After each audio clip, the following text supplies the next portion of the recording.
Thanks to ज्ञान for requesting this video. अगर आप भी अपनी एक स्पेशल पेड वीडियो बनवाना चाहते हैं तो मुझे ईमेल कर सकते हैं @softspokenShank@gmail.com या फिर मुझे मैसेज भेजिए इंस्टाग्राम पे @softspokenShank। वहाँ पे हम वीडियो की टॉपिक, लेंथ और प्राइस डिस्कस कर सकते हैं। साथ ही में हम ये भी देख सकते हैं कि आपको वो वीडियो प्राइवेटली आपके पास चाहिए या पब्लिकली इस चैनल पे पोस्ट करवानी है। साथ ही में मैंने इस चैनल पे मेंबरशिप प्रोग्राम स्टार्ट किया है, जिसको अगर आप ज्वाइन करते हैं तो आपको अर्ली एक्सेस मेरी वीडियो का मिल सकता है। साथ ही में कुछ ऐसी वीडियोस जो मैं यहाँ पे पब्लिकली नहीं डाल सकता, जैसे जैकी श्रॉफ की रोल प्लेस, आपको वो भी देखने को मिल सकता है। I hope you like this video. Take care.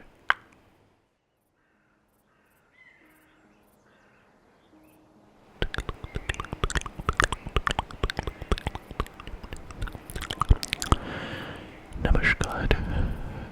तो जैसे मैंने कहा था कि इससे होते हुए आपको एक कहानी सुनाई जाएगी, तो आई होप कि आपको ये कहानी पसंद आई।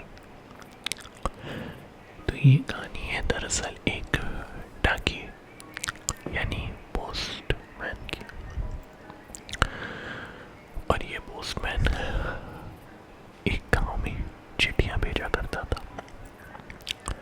अब बात ये थी कि डाकघर इधर और गांव इधर था, और उसके बीच में एक बहुत ही विशाल घना जंगल हुआ करता था। विशाल घना जंगल हुआ करता था।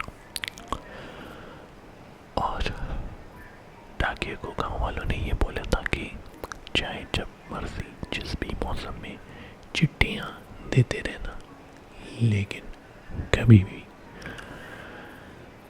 रात के समय जब सूरज डूब जाए चिट्ठियां मत भेजना। चिट्ठियां मत भेजना।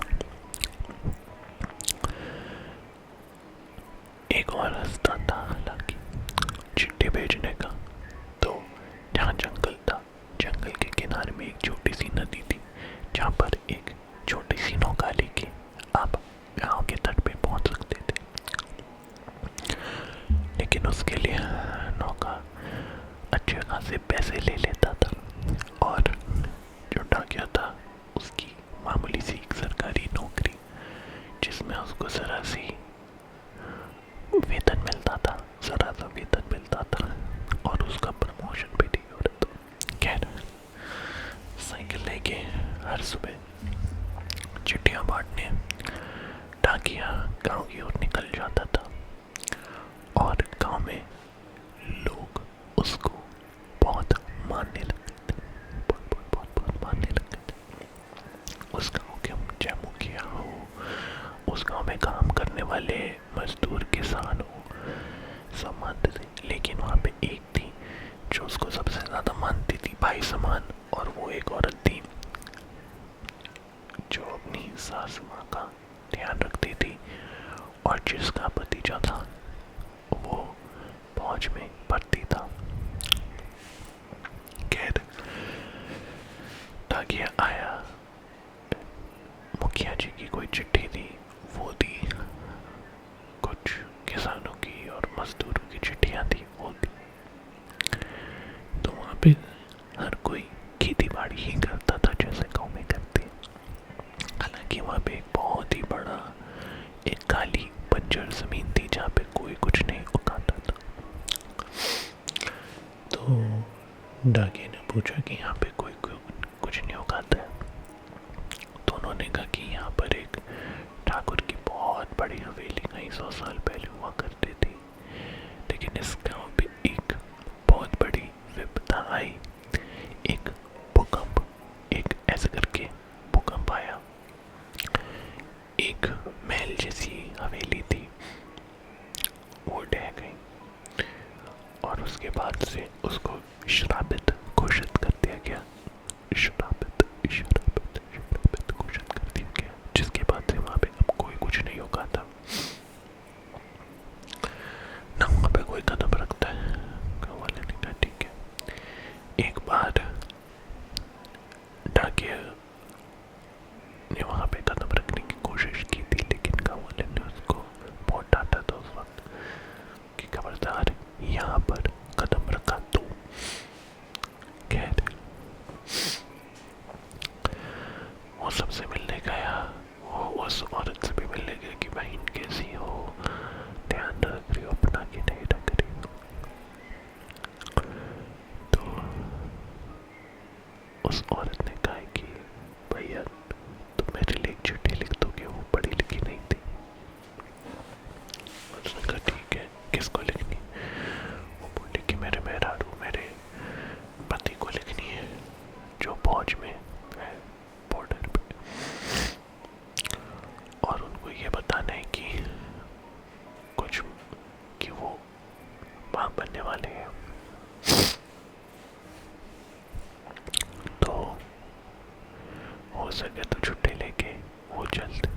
उसके सामने जो था वो डाकिया वो सब लिख रहा था, वो सब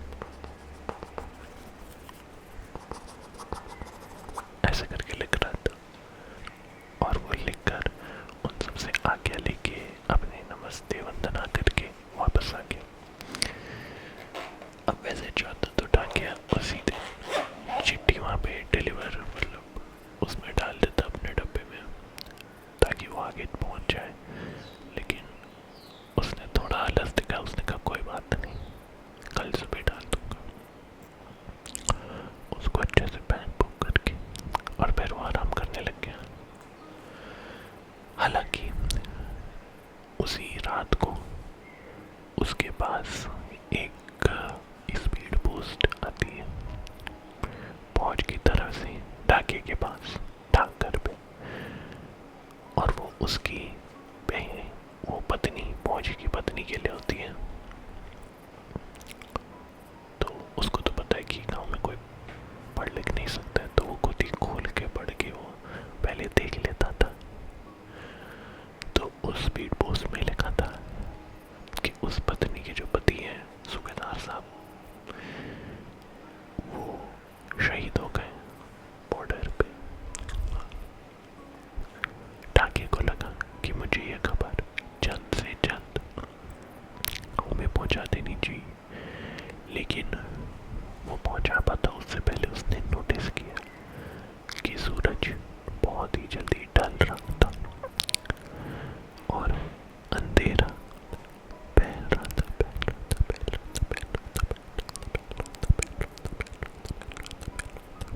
अंधेरा फैल और चूंकि वो जून का समय था जिसमें आप सबको पता है कि कितनी ज्यादा गर्मी होती है, तो वहाँ पे जो वो नदी बहती थी जिस पे नौका चलाई जा सकती थी, वो नदी भी सूख चुकी थी।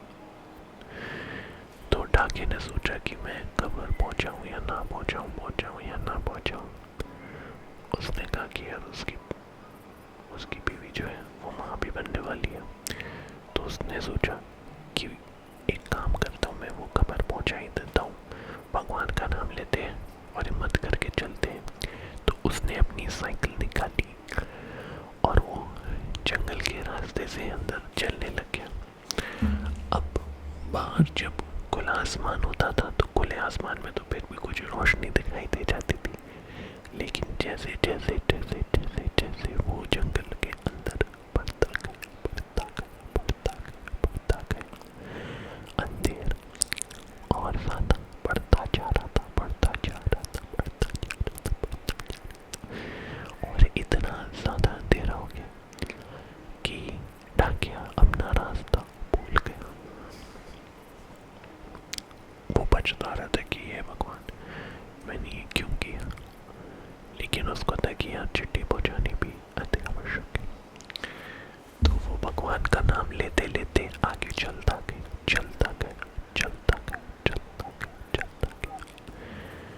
एंड देन इवेंचुअली उसके सामने उसको क्या दिखाई देता है, जंगल के घने जंगल के बीच में छिपा हुआ एक विशाल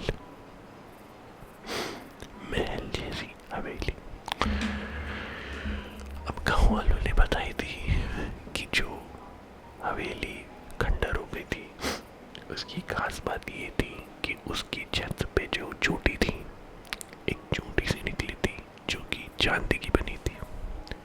और डाकिया क्या देखता है कि इस महल की जो चोटी है वो भी चांदी की तरह बहुत चमक रही है, लेकिन वो तो कई 100 साल पहले खंडर हो चुकी थी, तो उसको ये कैसे दिखाई दे रही थी।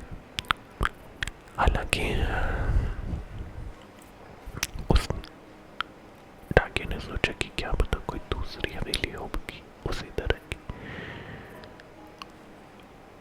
लेकिन वह डाकिया क्या देखता है कि जैसे जैसे वो आगे बढ़ा वो दरवाजे के पास पहुंचा तो दरवाजे पे एक बोर्ड टंगा हुआ था जिसमें लिखा था सूबेदार। जी हाँ, सूबेदार।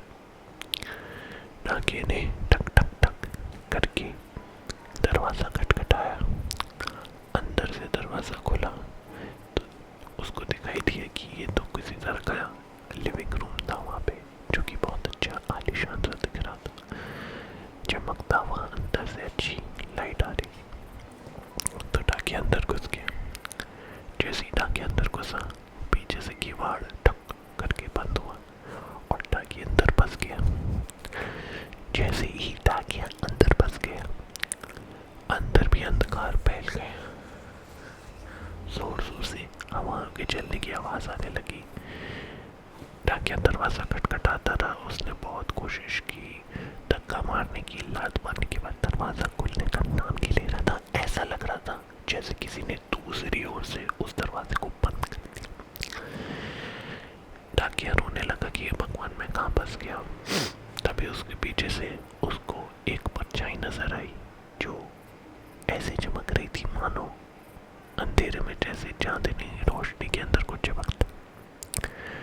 और वहां से फिर एक आदमी वर्दी में आगे आया।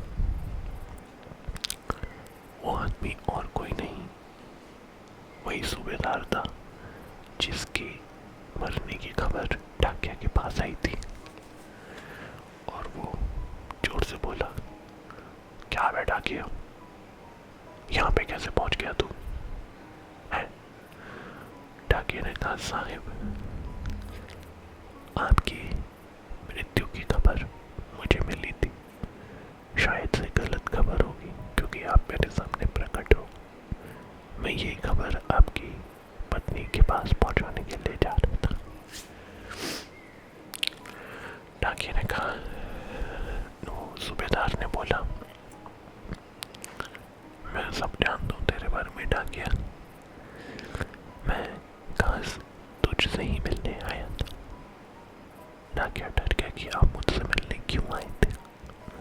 सूबेदार ने कहा, क्योंकि तू जितना अपने आप को शरीफ दिखाता है, तू उतना शरीफ बिल्कुल भी नहीं है। डाकिया ने फिर ध्यान जोड़ी, बोला, सूबेदार जी, मैं तो एक सीधा साधा सा डाकिया पोस्टमैन हूँ। मेरा काम है चिट्ठियाँ लाना ले जाना, आपकी चिट्ठियाँ गांव में पहुँचाना और गांव की चिट्ठियाँ आप तक पहुँचाना। तो सूबेदार बोला कि जब तक मैं जिंदा था मुझे इस बात का ज्ञात नहीं था, लेकिन मृत्यु के बाद मुझे एक बहुत बड़ी बात पता चली।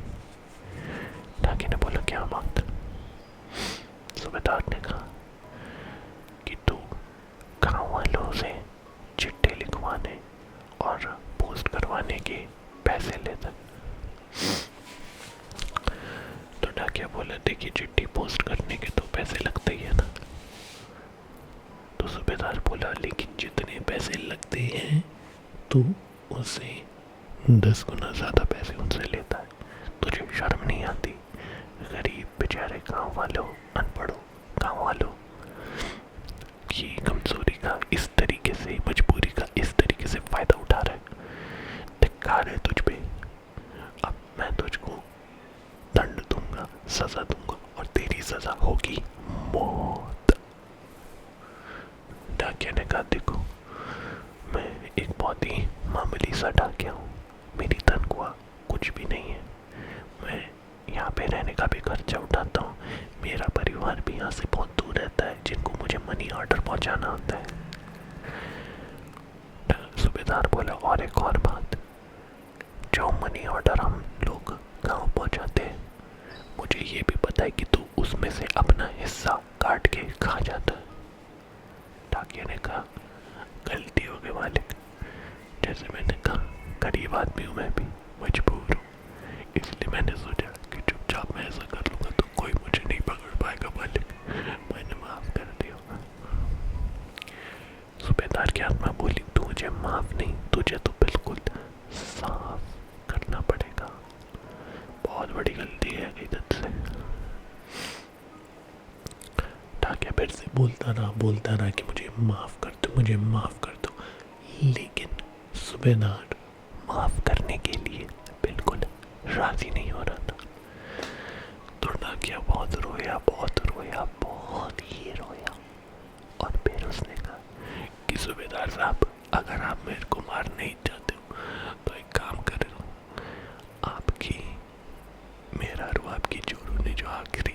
आपके लिए लिखवाई थी कि अब मैं वो आपको पढ़ दूँ ताकि मेरी आत्मा को भी मोक्ष शांति मिल जाए। सूबेदार ने कहा ठीक है पढ़।